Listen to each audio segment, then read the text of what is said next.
شہادت ہے مطلوب مقصود مومن، شہادت ہے مطلوب مقصود مومن، نہ مال غنیمت نہ کشور کشائی۔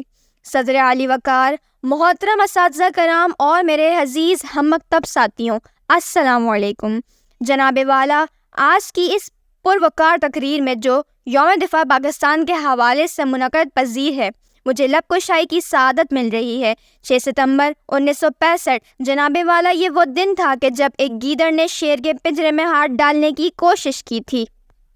جناب والا، یہ وہ دن تھا کہ جب ہمارے دشمن بھارت نے پاکستان کی سرزمین پر قبضہ کرنے کے لیے ناکام کوشش کی تھی، مگر ہمارا دشمن یہ بات بھول بیٹھا تھا کہ وہ جس ملک پر قبضہ کرنے جا رہا ہے، اس ملک کی دھرتی کی حفاظت کے لیے اس کے جانثاروں کا لہو بولتا ہے۔ جناب والا، دشمن ایک بات بھول بیٹھا تھا کہ وہ جس ملک پر قبضہ کرنے کے لیے جا رہا ہے، اس ملک کی بنیاد ریاست مدینہ پاک کی طرح لا الہ الا اللہ پر رکھی گئی۔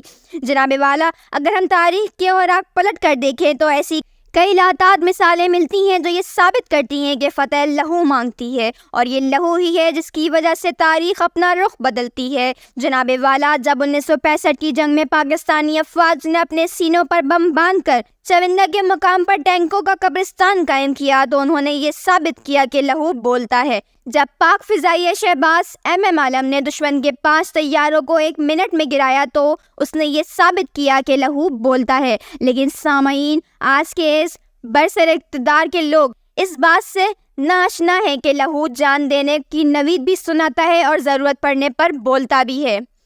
دور حیات آئے گا قاتل قضا کے بعد، دور حیات آئے گا قاتل قضا کے بعد، ہے ابتدا ہماری تیری انتہا کے بعد۔